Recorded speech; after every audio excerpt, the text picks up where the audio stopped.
My name is Natalie Williams, and I am 28 years old. As I drove toward my childhood home, my palms were sweating against the steering wheel. 5 years of absence, and now I was returning with colonel insignia hidden in my bag. My family had always dismissed my military career as nothing. Little did they know that tomorrow, at my father's company event, everything would change. I parked in the driveway, took a deep breath, and stepped out. Before I continue this story, I would love to know where you are watching from. Drop your location in the comments below and hit that like and subscribe button. Trust me, if you have ever been underestimated by family, this story will show you exactly how sweet vindication can taste. The moment I walked through the front door of my childhood home, I was struck by how nothing had changed. The same faded family photos lined the hallway, the same worn furniture occupied the living room, and the same judgment hung in the air. My small-town Montana upbringing was preserved like a time capsule, right down to the outdated curtains my mother Diana had always refused to replace. "Natalie, you made it," my mother called from the kitchen, not bothering to come greet me. Her voice carried the same subtle disappointment it always had when addressing me instead of my brother Gregory. I set my bag down and wandered through the house, trailing my fingers along familiar surfaces. My father Albert had worked at Pinnacle Defense Systems for over 30 years, climbing from engineer to senior executive through dedication and networking. Our family revolved around his career success and the shadow it cast for my brother to follow. "Your brother will be here soon," my mother informed me as I entered the kitchen. "He just got promoted again, you know. Senior project manager now." The pride in her voice was unmistakable, the kind she never used when discussing my career. "That is great," I replied, the words feeling mechanical after years of practice. "I will have to congratulate him." My mother continued preparing dinner, chattering about Gregory and his wife Megan, their new house, and all the corporate accomplishments that made them the golden children of our family. Not once did she ask about my life or career. I excused myself and headed upstairs to my old bedroom. Like everything else, it remained frozen in time. Cheerleading trophies from high school, academic awards, and college acceptance letters still decorated the walls and shelves. My parents had preserved everything from before I made my disappointing choice to join ROTC instead of pursuing a business degree. What they did not display were any acknowledgments of my military career. No photos of my commissioning ceremony. No shadow boxes of achieved ranks. No newspaper clippings about deployments or promotions. In their minds, I had wasted my potential the moment I chose service over corporate success. I sat on my childhood bed, running my hand over the familiar quilt, remembering the night I told them about my ROTC scholarship. My father had stared at me with such disappointment that I almost changed my mind. "The military is for people without options, Natalie," he had said. "You are smarter than that." Even then, they had been grooming Gregory to follow in my father's footsteps at Pinnacle. My brother had eagerly embraced the plan, thriving on the favoritism and using every opportunity to remind me how much more successful he would be. I opened my suitcase and carefully removed the garment bag containing my dress uniform. Tomorrow, Pinnacle Defense Systems would be hosting their annual leadership conference, and my father had mentioned that the CEO, Shannon Murphy, would be visiting their branch. What my family did not know was that I was now the military liaison for the $1.2 billion defense contract between the Army and Pinnacle, a position I had earned through years of dedicated service and expertise. My finger traced over the silver eagle insignia of my colonel rank, achieved faster than almost anyone in my division's history. At 28, I was one of the youngest colonels in the modern Army, specializing in cybersecurity defense systems, the very technology Pinnacle was contracted to develop. I carefully hung up my uniform in the closet, making sure it was hidden behind some old clothes. For tonight, I would endure one more family dinner of dismissal and condescension. Tomorrow would be different. The doorbell rang, announcing Gregory's arrival. I took a deep breath, squared my shoulders like I was heading into battle, and went downstairs to face my family. The dining room felt smaller than I remembered, constricted by the oversized personalities gathered around the table. My brother Gregory had arrived with his wife Megan, both dressed in expensive business casual attire that screamed corporate success. My cousin Tiffany had also been invited, which was no surprise. She worked as a finance director at a prestigious bank and was often held up as another example of what I should have aspired to be. "Natalie, you remember Tiffany," my mother said, as if we had not grown up together. "She just closed a multi-million-dollar deal for her bank." "Hi, Tiffany," I said, giving her a genuine smile. Unlike my immediate family, Tiffany had always been kind to me, even if she did not understand my choices. "It is good to see you, Nat," she replied, giving me a quick hug. "Been way too long." The initial conversation remained pleasant as we served ourselves from the dishes my mother had prepared. My father Albert sat at the head of the table, occasionally checking his phone for work emails despite my mother's disapproving glances. "So, Dad," Gregory began, predictably steering the conversation toward himself, "I wanted to tell you about the new project I am heading up. Shannon personally selected me to lead the team." My father beamed with pride. "That is my boy. Shannon Murphy does not hand out responsibilities lightly. You must have really impressed her." "Well," Gregory continued, shooting me a glance to make sure I was paying attention, "it is the same project you have been working on for years. Shannon says my fresh perspective might help move things along faster." I bit my tongue, knowing that the project was actually the Army contract I was now overseeing. If only they knew how much authority I actually had over the success or failure of Gregory's new position. My mother Diana immediately jumped in, eager to showcase Gregory's achievement. "Tell them about the staff you are managing now, dear." Gregory puffed up. 12 direct reports, including 2 senior engineers who have been with the company for over 20 years. They were not too happy about reporting to someone younger, but they got over it when they saw my results. "That is wonderful," my mother cooed, then turned to me with a thin smile. "Natalie, how is your job going? Are you still at the same rank?" The dismissive way she said job rather than career was not lost on me. "Things are going well," I replied simply, not willing to reveal my promotion yet. "Still a captain or whatever?" my father asked vaguely, not even knowing the correct progression of military ranks. "Something like that," I answered, taking a bite of mashed potatoes to avoid elaborating. "You know," my mother interjected, "Tiffany just bought a beautiful new condo downtown. 3 bedrooms with a gorgeous view of the mountains." Tiffany looked uncomfortable at being used as a comparison point again. "It is really not that impressive," she said graciously. "Just good timing in the market." "Still," my mother continued, "it is nice to see young people establishing themselves properly, building equity instead of moving around every few years." The dig at my military lifestyle was clear. I had lived in 4 different states and 2 countries in the last 8 years, something my mother considered unsettled and immature. "Speaking of tomorrow," my father said, thankfully changing the subject, "the CEO is coming to review our branch. It is a big deal. Shannon Murphy does not visit regional offices often." "I have my presentation all ready," Gregory boasted. "Shannon already emailed me personally to say she is looking forward to my innovation proposal." "Is there anything special planned for the visit?" I asked innocently. My father nodded. "Full staff meeting, project reviews, and a special announcement about the military contract. Some colonel is supposed to come as the Pentagon liaison, but I doubt they will send someone that high-ranking. Probably just some major who will be impressed by our operation." I suppressed a smile. "That sounds interesting." "Not really," Gregory scoffed. "Military types never understand the business side of things. They just follow orders and check boxes." "Gregory," Tiffany said with a frown, "that is not fair." But my brother was on a roll now. "Come on, we all know the truth. The military is a fallback career. People who cannot cut it in the real competitive world hide behind ranks and regulations." My mother nodded in agreement. "We always knew you were so bright, Natalie. That is why it was such a disappointment when you chose that path." "What exactly do you think I do in the Army?" I asked, keeping my voice level. "Push papers, follow protocols," my father shrugged. "Important work, sure, but not exactly challenging for someone with your potential." "You will never be anything there," Gregory laughed. 10 years from now, you'll still be taking orders while I am running my own division." The words stung despite my accomplishments. Years of therapy had helped me recognize that my family's approval should not matter anymore, but old wounds ran deep. "I think Natalie made a choice that works for her." Tiffany attempted to defend me. "A waste is what it is," my mother sighed dramatically. "All that potential.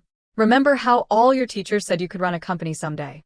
I pushed food around my plate as they continued dissecting my supposed failures and missed opportunities. The conversation moved on to Gregory's upcoming vacation to Hawaii, Megan's promotion at her law firm, and Tiffany's investment portfolio. No one asked about my recent deployment or the specialized training I had completed. As dessert was served, my father mentioned again how important tomorrow's meeting was for his career. 28 years I have put into Pinnacle, This contract could be what finally gets me to vice president. I nodded sympathetically, knowing that tomorrow would change everything, though not in the way he expected. Later that night, I retreated to my childhood bedroom, listening to the familiar sounds of the house settling. From down the hall, I could hear my parents still praising Gregory's achievements. "He really is exceptional," my mother was saying. "Shannon would be foolish not to see his potential for senior leadership." I closed my eyes, fingers tracing the colonel insignia I had slipped from my bag. Tomorrow could not come soon enough. Sleep evaded me as I stared at the glow in the dark stars still stuck to my ceiling, relics from a childhood when my potential had been measured differently. Back then, before Gregory started working at Pinnacle, before my decision to join the ROTC, my parents had seen something in me. But that changed the moment I chose a different path than the one they had planned. I remembered sitting at this same dining table during my sophomore year of college, ROTC brochure in hand, explaining how the program would pay for my education and provide a career path I found meaningful. "The military?" my father had asked, his face contorting as if I had suggested becoming a street performer. "That is for people who cannot get real jobs, Natalie." "It is a real job," I had countered. "And it is what I want." My mother had exchanged worried glances with my father. "But what about law school? Or business? You always said you wanted to work at Pinnacle someday." No, they had always said that. I had merely nodded along, trying to be the daughter they wanted. When I stood my ground, the subtle undermining began. My achievements in ROTC went unacknowledged. My commissioning as a second lieutenant was attended only by Tiffany, who drove 6 hours to be there when my parents suddenly had unavoidable work commitments. My father had Gregory's promotion to junior analyst at Pinnacle framed, while my military portrait remained in a drawer. Yet despite their dismissal, my career flourished. My aptitude for systems analysis and cybersecurity had been recognized early.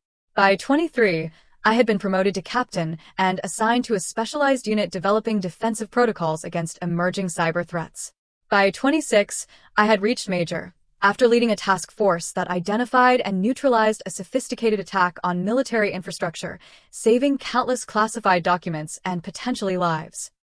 Captain Eleanor Grant had been my first true mentor, seeing potential in me that my family refused to acknowledge. "Williams," she had said after a particularly grueling training exercise, "you think differently than the others. That is going to take you places." Under her guidance, I learned to trust my instincts and leverage my unique perspective. When a routine security audit revealed patterns others missed, Eleanor encouraged me to pursue it further. The investigation ultimately uncovered a coordinated attempt to breach multiple defense systems. The operation I subsequently led earned me an early promotion to lieutenant colonel and put me on the Pentagon's radar. Eleanor, by then a brigadier general, had personally recommended me for the Pinnacle liaison position. "They are developing next-generation security protocols," she had explained. "We need someone who understands both the technical and strategic implications. Someone who can speak the language of both military and corporate worlds." When she pinned the silver eagle of full colonel to my uniform just 3 weeks ago, the ceremony was attended by generals and Pentagon officials, but not my family. I had not even told them about the promotion. Years of dismissal had taught me to stop seeking their approval. "Colonel Williams," General Eleanor had said afterward, "I hope you realize what an achievement this is. Youngest colonel in the Cyber Command's history." I did realize it, but tomorrow would be the first time my family would understand what I had truly accomplished. The Pinnacle contract was massive. $1.2 billion for developing advanced cybersecurity systems for military applications. As liaison, I had final approval on all major decisions, technical specifications, and budget allocations.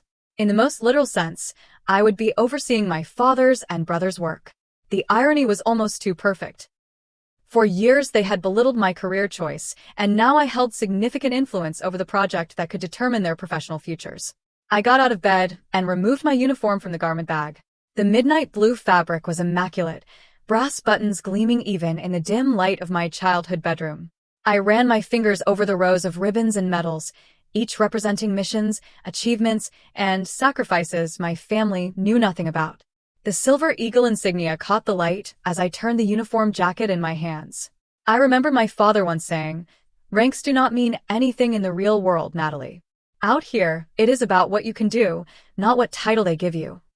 He would learn tomorrow that in my world, this rank was earned through proving exactly what I could do, repeatedly, under pressure and against overwhelming odds. I meticulously inspected every detail of my uniform, checking for loose threads or spots that needed attention. The ritual calmed me, the familiar routine grounding me against the emotional turbulence of being home. By the time dawn broke, I had moved past the hurt of yesterday's dinner. The uniform hung ready, my hair was precisely pinned according to regulation, and my resolve was firm. Today, Colonel Natalie Williams would report for duty, not the disappointing daughter they thought they knew. I dressed with practiced efficiency, each button and pin placed with precision. The person in the mirror reflected confidence, authority, and purpose. No trace remained of the insecure girl who had once desperately sought her parents' approval. As I pinned the colonel insignia to my collar, I reminded myself that this moment was not about revenge. It was about finally allowing my family to see me as I truly was, for better or worse. If they could not accept my success on my terms, that would be their loss, not mine. I checked my watch, a gift from General Eleanor. It was time. The company event would begin in an hour, and I needed to arrive early to coordinate with the security team. Downstairs, I heard my parents and Gregory preparing to leave separately. They had no idea I would be joining them, much less in what capacity. I waited until I heard their cars pull away before heading downstairs and out to my own vehicle. The drive to Pinnacle Defense Systems took less than 15 minutes. I used the time to center myself, reviewing key points about the contract I would be discussing today. This was not just about showing my family who I had become. It was about ensuring a critical national security project received the oversight it required. As I pulled into the reserved parking spot marked Military Liaison, I straightened my uniform one last time. The weight of responsibility settled comfortably on my shoulders, far more natural than the weight of family expectations ever had. It was time to step into the role I had earned, regardless of who might be watching. The Pinnacle Defense Systems headquarters loomed before me, a gleaming monument to corporate success and military-industrial partnership. The glass and steel structure housed some of the most advanced technology development in the country, including the cybersecurity systems I was now responsible for overseeing. Security at the entrance was tight, as expected for a facility with multiple classified projects. I approached the guard station, where two security officers straightened immediately upon noticing my uniform and rank. "Good morning, Colonel," the first guard said, instantly recognizing the silver eagle on my shoulder. "May I see your identification, please?" I presented my military ID and project authorization. "Colonel Natalie Williams, Pentagon Liaison for Project Aegis." The guard's eyes widened slightly as he processed my clearance. "Yes, ma'am. You are expected in the main conference room. Would you like an escort?" "That will not be necessary. I know the way." In truth, I had studied the building layout extensively before arriving. As I walked through the security checkpoint, I could feel the atmosphere shift. Military officers of my rank rarely visited regional offices, and certainly not ones as young as me. Employees stopped mid-conversation as I passed, some nodding respectfully, others clearly curious about my presence. The elevator carried me to the executive floor, where the day's meetings would take place. As the doors opened, I came face to face with my brother Gregory, who was reviewing notes on a tablet. His eyes flicked up casually, then widened in shock as he registered both my presence and my uniform. "Natalie, what are you doing here? And why are you wearing that?" Confusion and the beginning traces of alarm crossed his face as he noticed the colonel insignia. "Good morning, Gregory," I replied professionally. "I am here for the project review." Before he could respond, my father turned the corner, engaged in conversation with two other executives. He stopped mid-sentence when he saw me, his expression shifting from surprise to confusion to concern in rapid succession. "Natalie, what is going on? Why are you in uniform?" He glanced around nervously, clearly worried about what his colleagues might think. "Dad," I acknowledged with a nod. "I was just about to head into the conference room to prepare. The meeting starts in 20 minutes, correct?" The executives with my father were staring at my rank insignia with growing recognition. One of them, Barbara Jenkins from Legal according to her name badge, stepped forward. "Colonel, it is an honor to have you here. We were not aware you would be attending in person today." My father's face paled. "Colonel? Natalie, what is this about?" I maintained my professional demeanor, aware of the growing audience in the hallway. "I believe CEO Murphy will explain everything during the meeting. If you will excuse me." As I walked toward the conference room, I could hear the whispered conversations erupting behind me. Years of military training had taught me to maintain composure under pressure, but I could not deny the small satisfaction I felt at their shock. The conference room was already being prepared by staff, setting up presentation materials and refreshments for the high-level meeting. The young woman arranging water pitchers nearly dropped one when she saw me enter. Oh, Colonel. We were not told you would be here in person. Do you need anything special set up? Everything looks fine, thank you, I replied, taking a seat at the position reserved for the military liaison. Over the next 15 minutes, various executives and team leaders filtered into the room. Many introduced themselves to me with a deference that contrasted sharply with how my family had treated me just the previous evening. Several mentioned being surprised to meet me in person, as they had expected a video conference. My father and brother entered the room together, both looking unsettled. They took seats far from me, occasionally shooting confused glances in my direction. I focused on reviewing my notes, not giving them the satisfaction of an explanation before the meeting officially began. At precisely 9 a.m., the door opened and CEO Shannon Murphy entered, flanked by her executive team. Shannon was a formidable presence, known for her direct approach and strategic brilliance. She had led Pinnacle to become one of the top defense contractors in the nation. The room fell silent as she scanned the attendees, her gaze stopping when it reached me. A smile of recognition spread across her face as she changed direction, heading straight for my position. "Colonel Williams," she said warmly, extending her hand. "What an unexpected pleasure to have you here in person. I thought we were scheduled for a video conference." I stood and shook her hand firmly. I was in town visiting family and thought this would be a good opportunity to review the project in person. Shannon nodded appreciatively. Exzellent Initiative. "Your presence will certainly make today's discussions more productive." She turned to address the room, her voice carrying authority. "For those who may not be aware, Colonel Williams is our Pentagon liaison for Project Aegis. She will be overseeing the implementation of the new security protocols and has final approval authority for all technical specifications." I could see my father's jaw literally drop from across the room. Gregory was staring at me, as if seeing a stranger. "Good morning, Colonel," Shannon continued with a respectful nod. "I look forward to your insights today." The meeting began with project updates from various team leaders. Each presenter addressed their comments to both Shannon and me, acknowledging my authority over the military aspects of the project. When technical questions arose about integration with existing defense systems, all eyes turned to me for answers. I provided detailed analysis and clear directives, drawing on my years of specialized experience. With each comment I made, I could see my father and brother exchanging incredulous looks, their worldview visibly crumbling. When it came time for Gregory to present his portion, his normally confident voice wavered. "As the team lead for user interface integration, I have developed a streamlined approach to..." He faltered as he caught my eye. "Please continue, Mr. Williams," I encouraged professionally, as if he were any other presenter and not my brother who had laughed at my career choice just 12 hours earlier. Gregory stumbled through his presentation, clearly thrown by my presence and position. When he finished, I asked several pointed technical questions that exposed gaps in his planning, not out of malice but because the project demanded thorough scrutiny. "These are important considerations that need to be addressed before we can approve this phase," I concluded. "Please submit revised specifications by the end of the week." My father watched this exchange with a stunned expression, witnessing his son being held accountable by his daughter, the daughter he had dismissed for years as wasting her potential. As the meeting progressed, it became increasingly clear to everyone in the room that I possessed an expertise and authority that commanded respect. My family was seeing for the first time what my colleagues and superiors in the military had recognized years ago. By the time Shannon closed the meeting 3 hours later, the power dynamics had been irrevocably altered. "Colonel Williams will remain on site through tomorrow to conduct security assessments," she announced.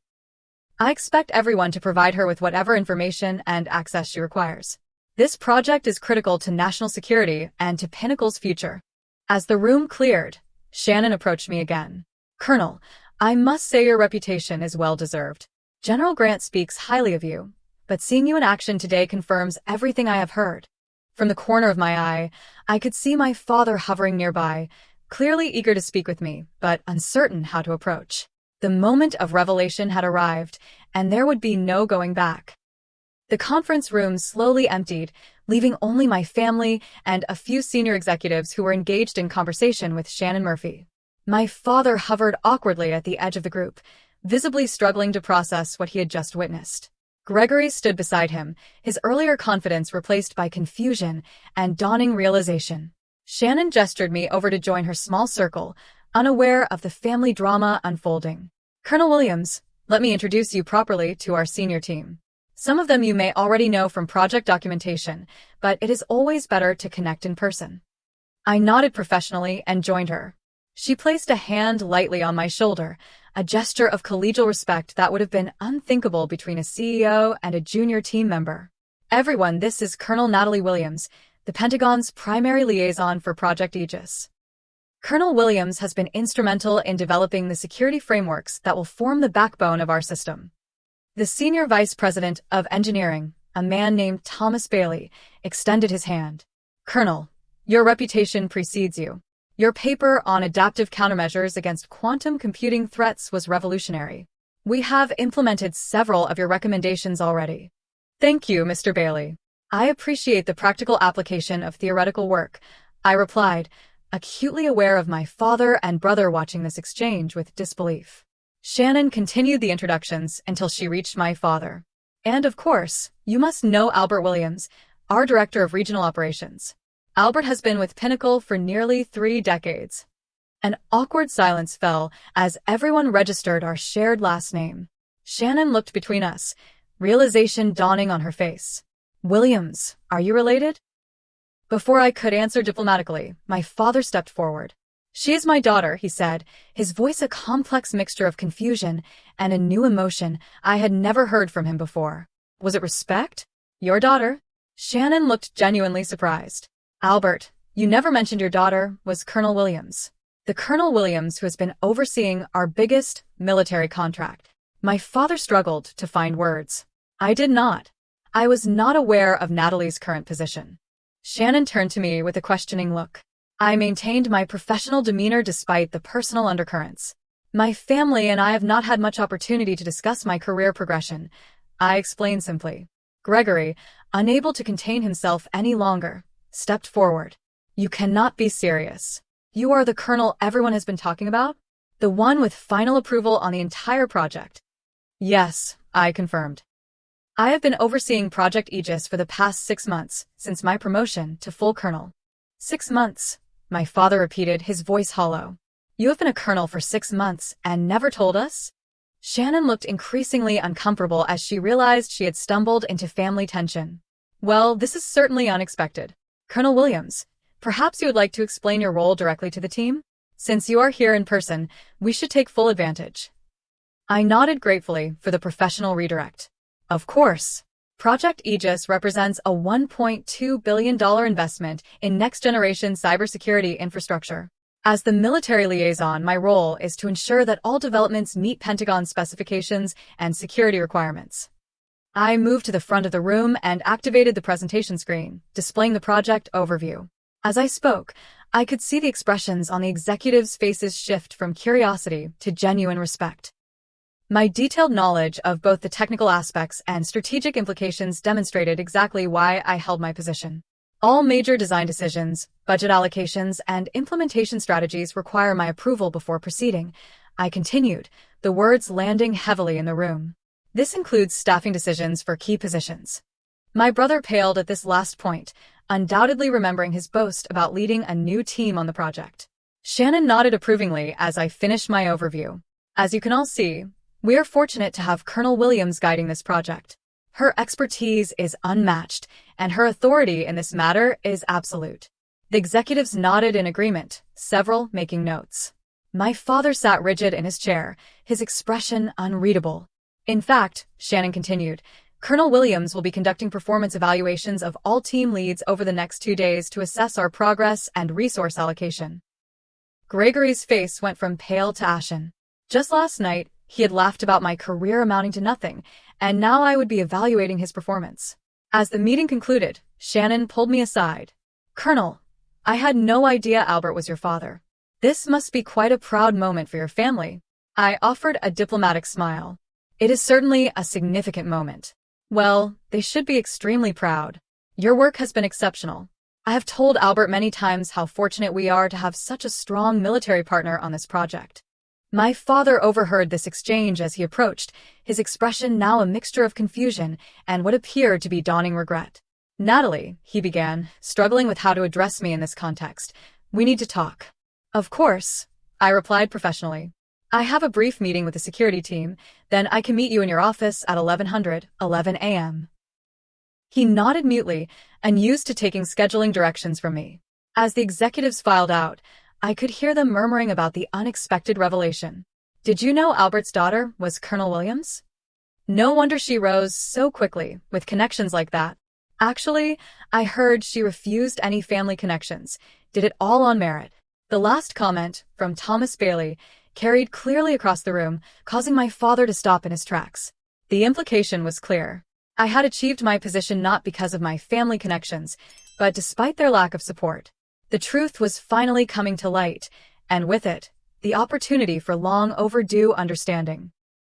At precisely 11 a.m., I knocked on the door of my father's office. Through the glass partition, I could see not just my father but my mother and brother as well. Someone must have called my mother to come to the office after the morning's revelations. Enter, my father called, his voice lacking its usual authoritative tone. I stepped inside, still in full uniform, and closed the door behind me.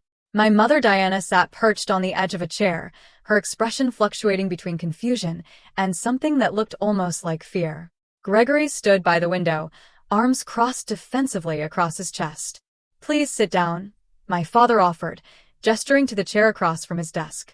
Thank you, but I prefer to stand, I replied, automatically adopting the Addie's position, hands clasped behind my back. An uncomfortable silence filled the room until my father finally spoke. Why did you not tell us? All this time we thought. You thought what, Dad? I asked calmly. That I was wasting my potential? That I would never amount to anything in the military? That I was hiding from real competition? I quoted their various dismissals over the years without raising my voice. We did not know, my mother interjected. How could we know if you never told us? I sent you invitations to every promotion ceremony, I replied. I called after each new assignment. I emailed articles when my work was declassified enough to be recognized publicly. But a colonel, my father said, still struggling with the concept. That is a very high rank. Yes, I confirmed. It is equivalent to a corporate vice president, approximately. This comparison landed exactly as I expected, causing both my father and brother to sit up straighter. And you have authority over our contract? Gregory asked, his tone accusatory. Is that why you came home now? To ambush us and embarrass me in front of Shannon? I came home because it has been 5 years, and despite everything, you are my family, I replied evenly. The timing with the contract review was coincidental, though admittedly convenient. Convenient, my father repeated bitterly. You show up at my workplace in uniform, without warning. Do you have any idea how this looks? People will think I used nepotism to get my daughter assigned to our project. I had to laugh at that. Dad, I have spent my entire career avoiding any connection to your company precisely to prevent that perception. General Grant assigned me to this project because of my expertise in adaptive cybersecurity systems and my record with similar implementations. General Grant? My mother asked. My mentor and commanding officer. I explained. She has been what you could have been all these years. Supportive. Challenging when necessary. Proud of my accomplishments. The words hit home, and I saw my mother flinch. So this was all about showing us up? Gregory demanded. Making us look foolish for not believing in your military career? No, I said firmly. This was about doing my job. The job I have trained for, sacrificed for, and excelled at. The fact that you never took it seriously is not my responsibility. My father stood up, anger finally breaking through a shock. You could have warned us. You deliberately let us go on believing you were still some junior officer pushing papers somewhere. Would it have mattered? I asked quietly. When have any of you ever shown genuine interest in my career? Last night at dinner, not one of you asked me a single substantial question about my work or life. It was all about Gregory's promotion and Tiffany's condo. The truth of this statement hung in the air between us. We always wanted what was best for you, my mother said weakly. No, I corrected her. You wanted what you thought was best for me. You wanted me to follow the path you understood and valued. When I chose differently, you decided my choice was invalid, rather than considering that I might know what was right for my own life. My father sank back into his chair, the anger deflating. Your brother followed the plan. He is doing well. I am happy for Gregory, I said sincerely. But that was never going to be my path. I needed something different. Gregory uncrossed his arms, his defensive posture softening slightly. All these years, we thought you were just stuck, going nowhere. I know what you thought, I replied. You made it abundantly clear every time we spoke. You will never be anything in the military. Those were your exact words last night, Greg. He had the decency to look ashamed. I did not know. You never asked, I pointed out. None of you did. My mother stood up suddenly, her expression shifting. Well, now we know. And, of course, we are very proud. Very proud indeed. I always told your father that the military was a respectable career. The revisionist history was so typical that I almost smiled. Mom, please do not do that. Do not pretend you have been supportive all along. It diminishes any chance of honest reconciliation. Her mouth opened and closed, and used to being directly contradicted. Natalie, my father said, using my name instead of my rank for the first time since the meeting. What do you want from us now? An apology? Public recognition? What I have always wanted. I replied simply. Respect for my choices. Acknowledgement that my path, while different from what you planned, has value and meaning. That is all I have ever asked for. The room fell silent again, as they absorbed my words. Finally, my father stood and approached me. For a moment, I thought he might try to hug me, but he stopped and extended his hand formally instead. Colonel Williams, he said, his voice thick with emotion, I owe you an apology. A significant one. I failed to recognize your achievements and dismissed your career out of ignorance and prejudice. I was wrong. The formality of his approach was so characteristic of him, yet the admission was entirely new. I accepted his handshake. Thank you, Dad. I still do not understand everything about what you do, he continued, but I would like to learn if you are willing to teach me. It was more than I had expected, and I felt something tight inside my chest begin to loosen. I would like that. My mother approached next, less comfortable with direct apologies. We should have come to your ceremonies, she said instead. I would have liked to see you recognized. It was as close to an apology as she could manage at the moment, and I accepted it with a nod. Gregory remained by the window, clearly struggling internally. Finally, he spoke. So you outrank me. By a lot. This is not a competition, Greg, I said. It always has been, though, he replied with surprising insight. Mom and Dad set us up that way from the beginning. I just had the advantage of following the path they already approved of. It was the most honest thing my brother had said to me in years. We chose different paths. Both have value. He nodded slowly. For what it is worth, what I saw in that meeting today, I could never do what you do. The technical knowledge alone, not to mention the leadership presence. It was impressive, not really impressive. Coming from Gregory, this was equivalent to a full prostration and apology. I felt the last of my defensive walls begin to lower. Thank you. My father cleared his throat.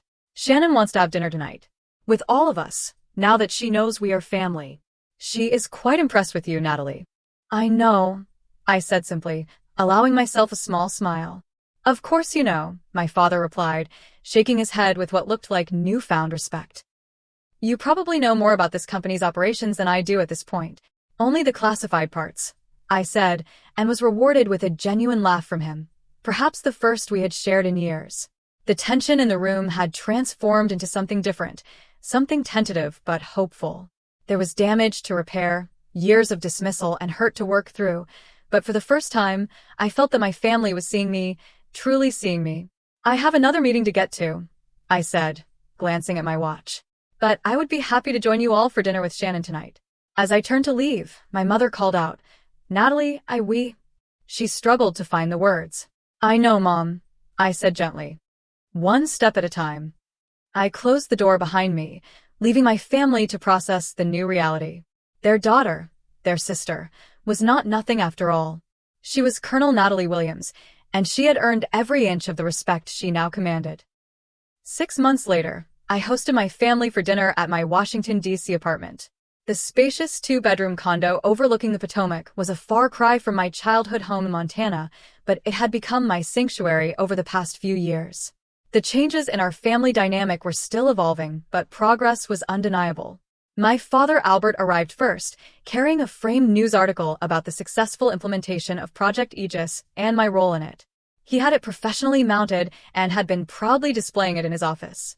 "I thought you might want a copy for your wall as well," he said, somewhat shyly.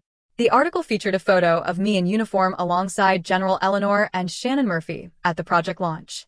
Thank you, Dad.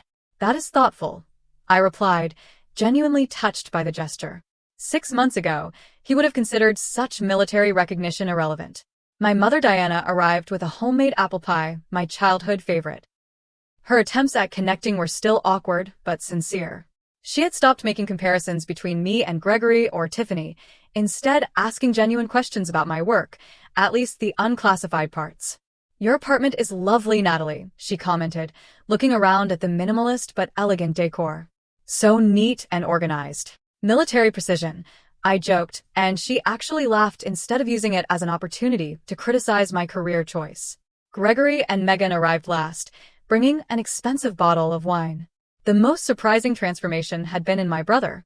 After the initial shock wore off, he had approached me with genuine curiosity about my work and career path.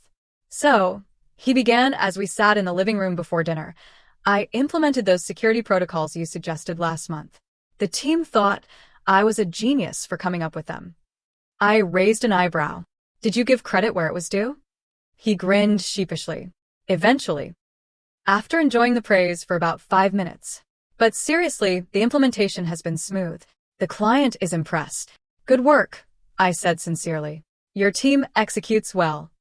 This simple professional acknowledgement meant more to him now than any familial platitude ever had.